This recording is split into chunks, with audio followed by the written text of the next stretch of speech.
This particular coin listed on Coin Paprika in November 2018 at 28 cents. In March of this year, the price dropped to 2 cents, just over 2 cents. It has since that time risen to 28 cents, where it is currently at the time of recording. That's a 1,400% increase. Now, the price did go above 55 cents, but then the bears pulled it back down, and it's currently around 28 cents. Update, since I recorded this video, the price had risen to 38 cents on the 24th of October.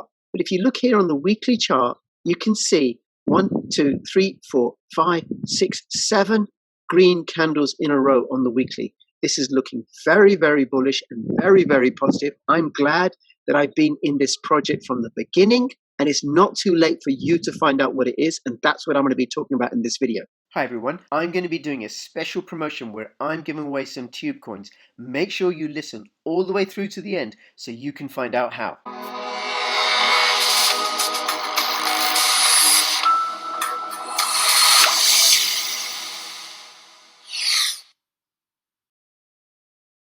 If you want to know which cryptocurrencies or altcoins to invest in for long-term, medium-term or short-term, or to trade in, then take a look at Tokenmetrics. Tokenmetrics uses artificial intelligence-based crypto indices, rankings and price predictions to give you the best possible altcoins and cryptocurrencies to hodl or trade with. Use my affiliate code for a massive 10% off and 3 months free on the yearly plan. Link in the description below. Now, before I go into what it is I think that makes this particular project so promising, I'm going to talk about one of the particular features in detail. Please subscribe, follow me on Twitter, CryptoRichYT, join my official Telegram announcements channel, subscribe to my other channel because there is increasing censorship by the main fintech platforms. Comment, like, make sure you click the notification bell, and let's get going. So this is the chart for varuscoin.io. Now, I have a problem with Varus Coin, and I don't think I'm the only one who has a problem with Varus Coin. And that problem is this project does so much. It does so much that sometimes it does it so well that sometimes it's difficult for me to get a handle on everything that it does. So I'm grateful to the people in the community who are doing some really great articles which explain all its incredible features. I'm also grateful to Michael Titongi. He's the lead dev for Varus Coin. He's been on my channel several times. You can find his interviews with me through the playlist and other videos I've been doing about Varus Coin. They're going to be launching their mainnet soon. It's currently on testnet. People don't know about this project yet. It does stuff that Polkadot and Ethereum and EOS and Tezos can only ever dream about. That's my opinion, of course. One of the issues that everybody in cryptocurrency faces is the problem of private keys. How do you keep your private keys secure? Now, with an email, I have a password, I have a clue to the password, and the password is something really easy for me to remember. It makes sense to me, but a private key makes no sense to anybody. That's why it's so secure. So you've got to keep it somewhere, but then there's always the risk of it being lost. And then there's also, well, how do I pass it on?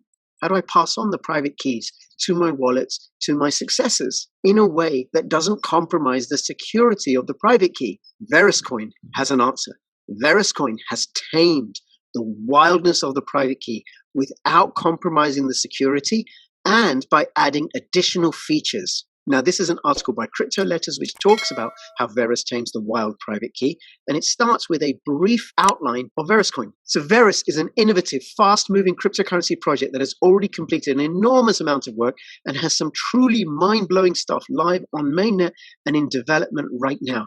This article covers only one of the many new use cases. Most of the features discussed in this article are already on mainnet, which means they're available for anyone to use. Now, Varus Coin has a very easy-to-use, user-friendly wallet through which you can access most of these features. Varus Coin is also the wallet that replaced the Agama wallet, so you can store all your Komodo assets in your Varus Coin wallet. Now, this is what Varus Coin have accomplished, that even if you lose your private keys, you can still protect and secure your crypto. Now, if you've been around the crypto space for a while, you'll understand the notion of public addresses and private keys. So a public address, like the one shown here, is what you send your cryptocurrencies to. And this is an example of a Bitcoin address.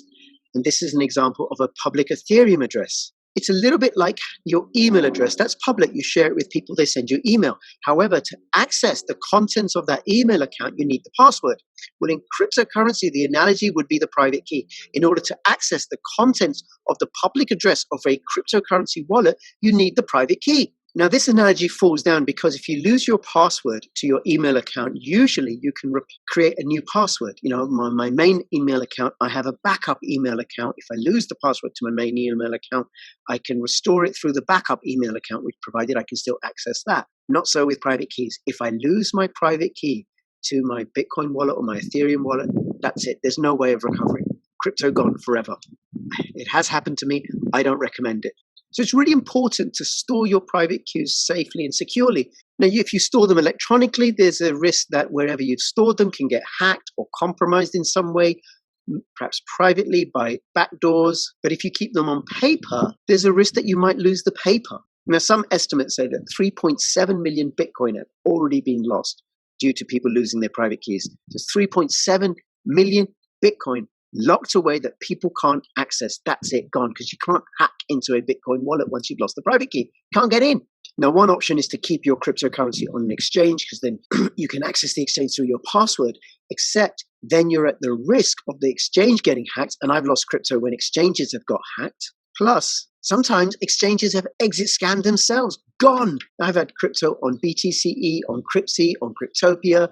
Lost it. Gone. So you either entrust your crypto to a third party, like an exchange, or you hold onto the private keys yourself, but then there's the risk that you could lose the private key. Now, the one way you can keep your cryptocurrency secure is in a hardware wallet, but then you still have to remember and store the 12-seed passphrase plus the password so that you can get back into your hardware wallet. If you lose those, you've lost all the crypto that's in that hardware wallet. Varus Coin has implemented and designed a very, very clever solution to this. By storing my VRSC coins in my Varus Coin wallet, I have a public address and I have private keys to send and receive funds. But with Varus, I can also create a Varus ID and use it to send and receive funds. This article focuses on Varus IDs and how they function as fully self-sovereign identities. So Varus IDs can include any combination of letters and numbers. They just have to end with an @ symbol. My Varus ID is crypto-rich@. Feel free to send me Varus Coin. I won't mind. Now, you can send me Varus Coin or any Komodo asset to that address. The Varus IDs are controlled by one or more associated addresses. For example, if you send funds to a particular ID, they'll be available to be spent by that ID and also by associated addresses. So I have several Varus Coin addresses and I can connect them all to the Varus ID. Now, each Varus ID is created with 3 authorities, and they are the primary authority, the revocation authority, and the recovery authority. So this is what the primary authority allows you to do. I can receive funds, I can spend funds, I can sign transactions, I can stake, I can modify the ID information, I can lock and unlock. Now, all these features are currently available using Varus IDs, apart from the lock and unlocking features. They are being implemented and tested currently. Now, the other authority is the revocation authority, and this is typically assigned to another ID. And the revocation authority revokes the primary authority. And when used, it prevents an ID from spending or receiving funds, staking and signing, etc. For example, I've got crypto-rich@ as my primary authority, and then I've got a revocation authority, which might be, this isn't what it is, just an example, revoke crypto-rich@. And what that allows me to do is to revoke crypto-rich@ as the primary authority. So I've got crypto-rich@ as the primary authority, and then revoke crypto-rich@ as an example, which allows me to revoke this as the primary authority. And what that means is that whoever gets access to this somehow, they are unable to send or receive funds or do any of the other transactions that can be done with the primary authority. It is only with revoke crypto-rich@ that I can change the revocation authority for crypto-rich@. Crypto-rich@ won't be able to do that. Finally, there's the recovery authority. After it's assigned to an ID, the recovery authority can be used to recover a revoked primary authority, assigning it to a new address. The recovery authority can also change the recovery authority. So I've got crypto-rich@ as the primary authority. I've got revoke crypto-rich@ as the revoke authority. I can also assign that as the recovery authority, which means that if I lose the private key for crypto-rich@, after revoking the primary authority for crypto-rich at and preventing any funds to be spent from that address, I can then recover that address to a different address. So this swaps the addresses that are associated with the primary authority. The private key that was associated with the previous addresses are useless, and that address is functional again with new private keys. Now here's an example. Say Bob holds 1,000 Varus Coin and wants some protection in case Bob at the private key is lost or stolen. So you decide to create a paper wallet to hold an address for Alice at ID. Now because that address was created in a paper wallet, it's never exposed to the internet, so it's completely secure. And then you give Alice at both revocation and recovery authority over Bob at. Now you can continue to use Bob at to deposit, spend currency, to stake, but if you ever suspect it being compromised, you can use Alice at to revoke Bob at's primary authority. You can then create a new address and then use Alice at to recover primary authority for Bob at to the new address. Bob at has changed his address. It's like he's moved houses. His new address contains his 1,000 VRSC. The robbery is foiled and all of Bob at's funds are safe. But what if Bob at was compromised electronically? Those 1,000 VRC can be spent very quickly, and there may not be the time to revoke and recover Bob's primary authority. Other powers are needed. Now, this is where locking and unlocking features come in. The Varus protocol allows for an ID to be locked or unlocked. When locked, an ID can accept deposits, hold coins, and even stake them, but it cannot spend them. So while it's locked, it can be locked indefinitely. It can be locked and will unlock after an unlock has been requested and if a predetermined amount of time has elapsed. Or it can just be unlocked. Now, these are the possible lock states for an ID. It can be locked indefinitely, or it can be locked and then unlocked after an unlocking request has been received and after a predetermined amount of time has elapsed, or it can just be unlocked. Now, when an ID is locked, its spending power can still be revoked.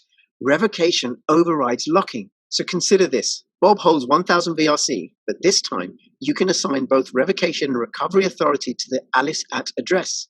Now you could give revocation and recovery to different IDs. So you could have Alice recover address. So you could have Alice at as the revocation address and Angela at as the recovery address. But we're just going to use Alice at with both authorities for the purpose of this example. Now what you can do is you can lock Bob at with the condition that it doesn't unlock for 24 hours after receiving a request for unlocking. Once a time has been set, it can't be changed. It's protected by the blockchain. So consider this. Bob at is locked, so the attacker can't spend the 1,000 VRSC. Instead, the attacker first has to request that Bob at be unlocked. But Bob at has been cleverly configured so it doesn't unlock until 24 hours after a request. That gives you enough time to safeguard your funds. Now, you can change it from 24 hours to 12 hours to 48 hours to a week to 6 months. It's really entirely up to you when you set up the locking authority. Then you use Alice at to revoke primary authority for Bob at, and that prevents the attacker from withdrawing the funds. You then create a new address, and you use Alice at to recover the primary authority to the new address. Now, Bob at is once again a functioning ID that you have primary authority over, and that holds 1,000 VRC. All you've done is you've changed the address, the public address where those VRSC are held. The attacker is now the proud owner of private keys for an address that no longer holds what Bob's 1,000 VRSC. Now, how would you know if an attacker has made an unlock request for Bob at? Well, the requests to unlock are public. They're published on the blockchain, and it's possible to set an alert. So in this way, Varus IDs prevent private keys from being stolen and prevents their loss. Here's a special promotion that I'm doing for my BitTube channel.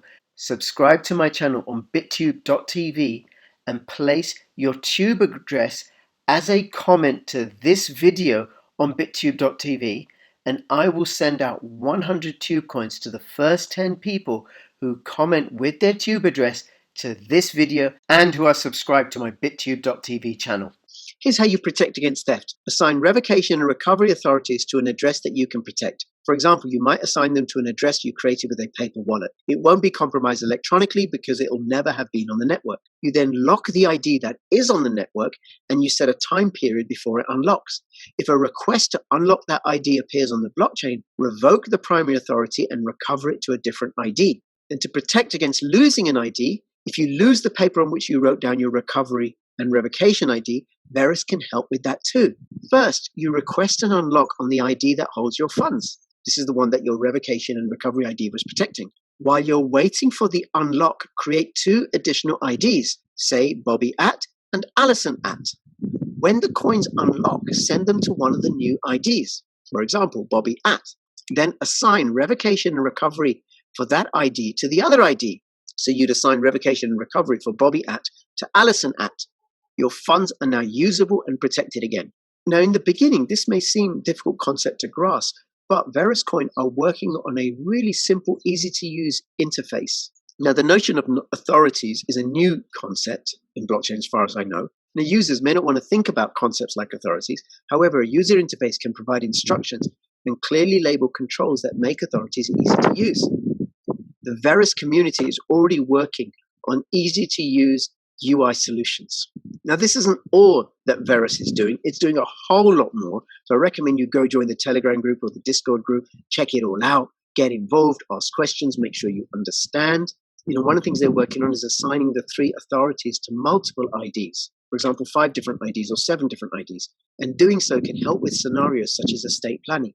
Now, please do get involved. Keep an eye out for articles like this. Keep an eye out for videos. I've been covering this for over 2 years. I'm going to keep covering this project. I think it's very, very promising. If you have any questions or comments, put them in the description below. And between now and when I see you next, please keep filling your pockets with crypto profits. This is Crypto Rich signing out. All the best. Bye-bye. Varus is a truly free, open-source blockchain protocol designed for privacy, safety, open participation, and unlimited scalability. With Varus, any individual or organization can create recoverable, self-sovereign identities, own their data, and build and run apps and business software on any PC or mobile platform. And coming soon on Varus, individuals and organizations can tokenize assets and create currencies. Varus. Truth and privacy for all.